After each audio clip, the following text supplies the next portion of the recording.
Entonces, pero no tiene problemas durante la siguiente semana. Entonces, hoy día vamos a hablar sobre la función secretora. Está pasando la lista, por favor.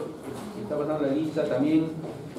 Ya me han indicado que no viene 80% de clases teóricas. Son en la primera unidad son 10 clases teóricas.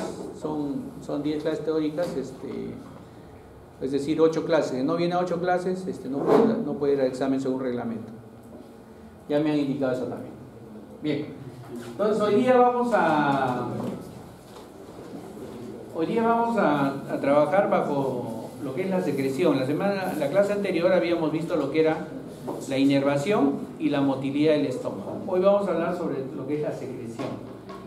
Para que los alimentos transcurran, para que los alimentos vayan desde la boca hasta formar la materia fecal y ser desechados, requieren una serie de sustancias, pero principalmente requieren tener moco, ¿no?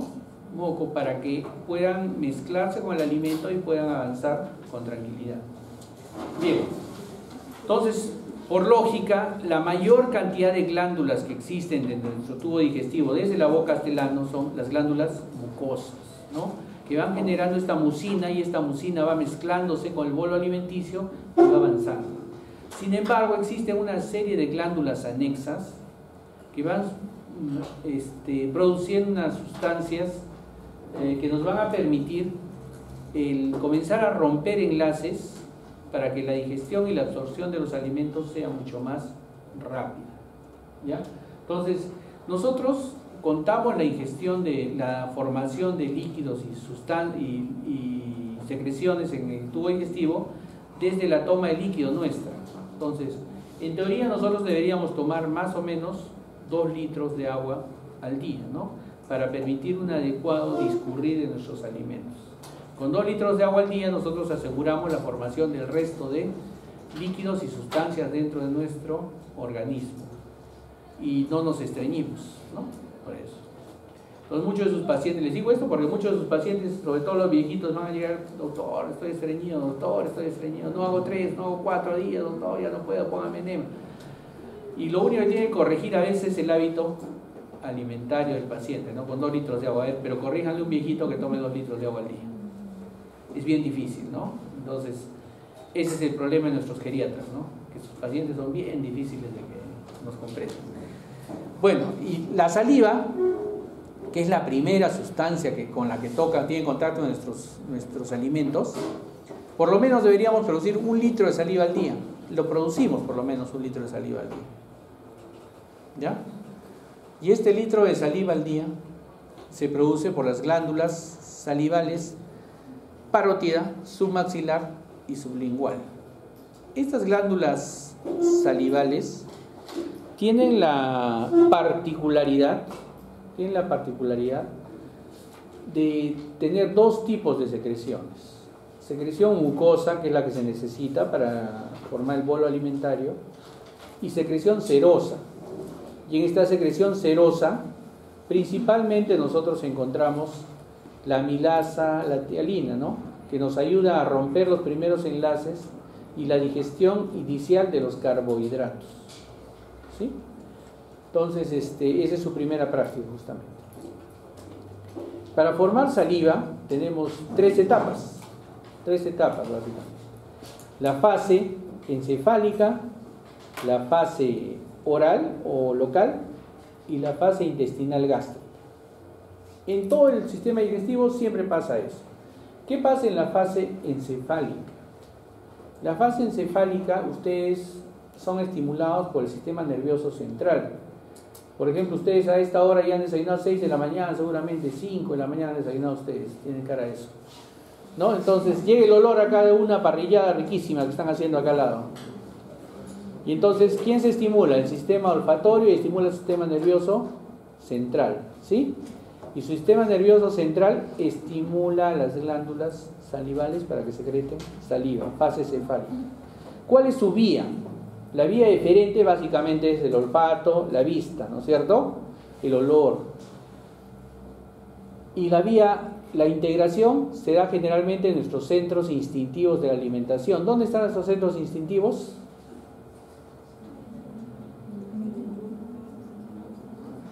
Porque igual le pasa a nuestros perritos, a nuestros gatitos, ¿no es cierto? Es un instinto de alimentación, de supervivencia. ¿Dónde está? En el hipotálamo, ¿no es cierto? En el hipotálamo.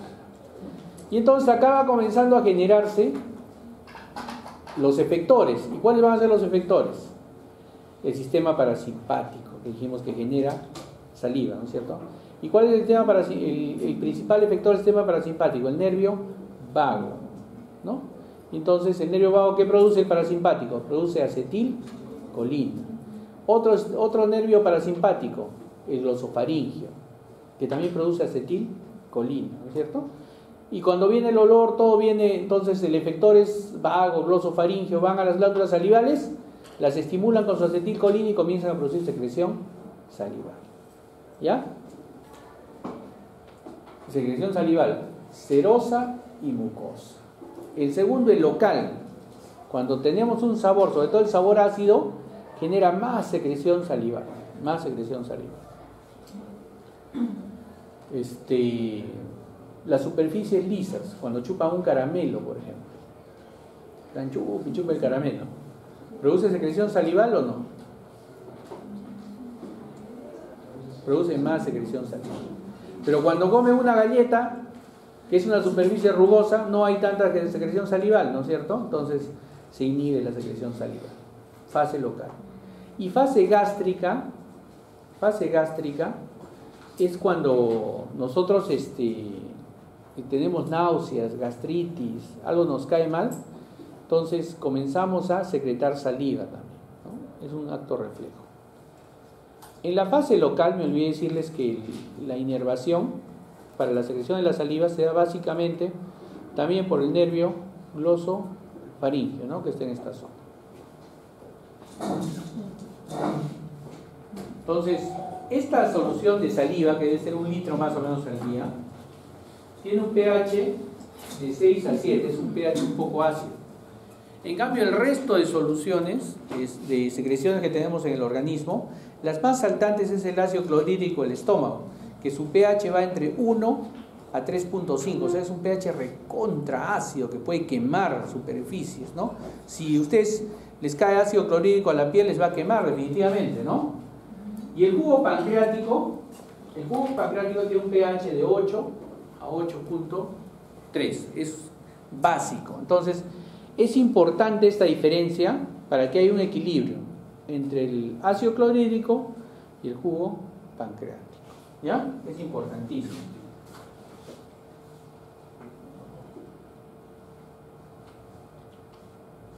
Bien. Como teníamos dos tipos de secreción salival, la parótida, que se encuentra en el área preauricular, la parótida, su secreción básicamente es serosa. Entonces, ¿qué quiere decir? Que la parótida nos va a secretar más tialina, ¿no? Esto va a permitir el proceso ya de ruptura de enlace. En cambio, la secreción de las glándulas submaxilar y sublingual es una secreción más mucosa. Es una secreción mixta, hay serosa y mucosa, pero más mucosa. En cambio, la parótida es serosa. ¿Ya? Estas glándulas tienen células y estas células tienen conductos.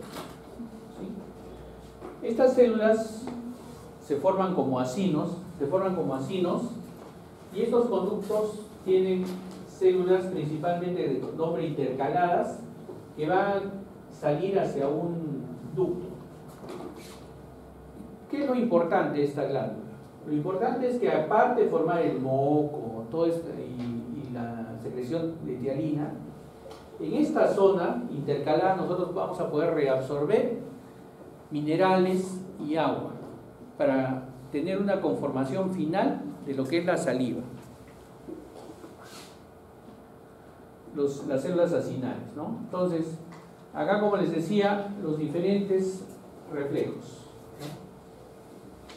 ¿no? Tanto del sistema parasimpático y el sistema simpático. El sistema simpático estimula o inhibe la secreción salival. Bien, el sistema simpático estimula un poquito la secreción salival. Estimula un poquito la secreción salival. ¿Ya? Estimula un poquito la secreción salival. ¿Ya? Pero, debido a su vasoconstricción, debido a que hay vasoconstricción, inhibe la secreción salival finalmente. ¿Ya? O sea, produce una secreción salival menor, porque hay vasoconstricción. ¿Qué es lo que hace el sistema simpático? Cierra los vasos sanguíneos, ¿no es cierto? ¿Quién lleva el agua para la formación de la saliva? Los vasos sanguíneos llevan el agua. Cuando hay vasoconstricción, entonces no llega agua y se forma menos saliva. Las glándulas salivales, por el sistema parasimpático, su principal efector es el glosofaríngeo y el facial. Y para el sistema simpático, su integración es a nivel de la médula espinal.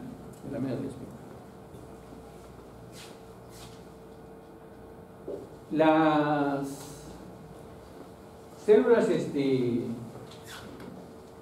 acinales filtran cloro, potasio, sodio, bicarbonato y agua.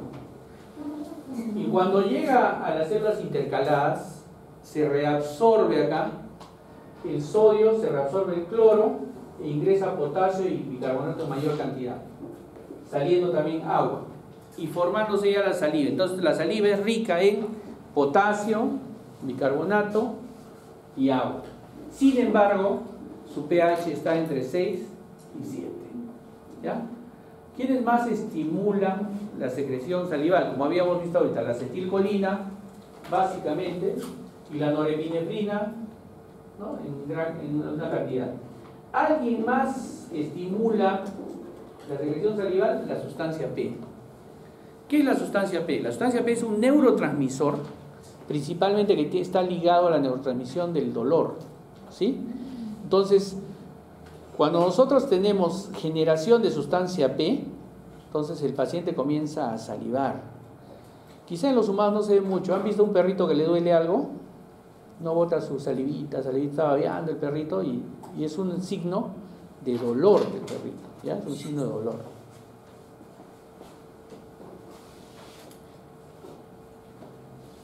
Bien, en el esófago, básicamente en el esófago, solo se puede ver moco nada más, ¿ya? Después de llegar de la saliva, con la saliva todo se mezcla con moco, el bolo alimenticio cae al esófago. En el esófago solo hay glándulas mucosas, ¿sí?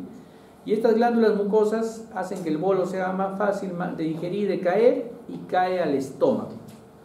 En el estómago sí tenemos un tratamiento más intensivo. En el estómago tenemos sustancias muy importantes. El estómago se divide en 3 partes: fondo, cuerpo y antro, ¿ya?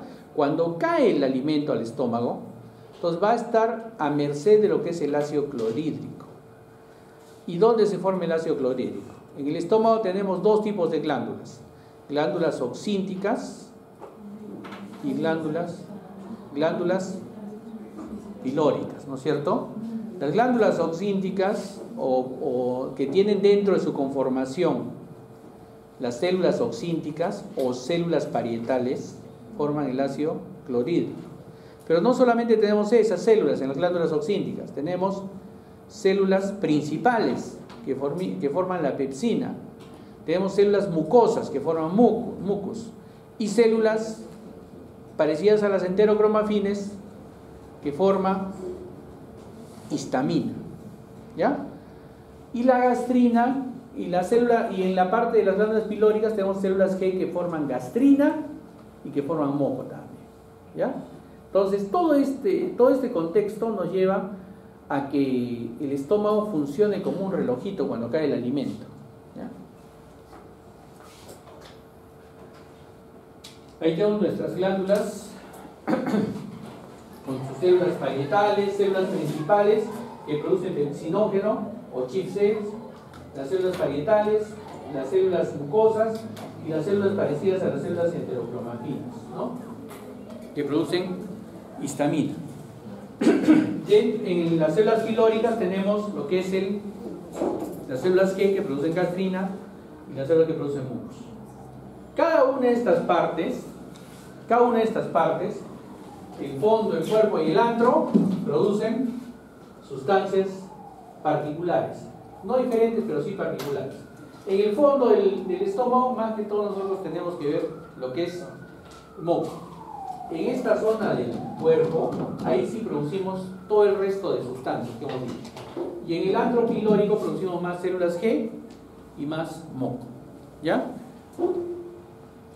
La irrigación del estómago también es importante. La irrigación del estómago es importante porque es el que lleva el agua, los vasos sanguíneos son los que llevan el agua para la formación de moco, ¿no es cierto? Y el resto de sustancias, como el ácido clorhídrico.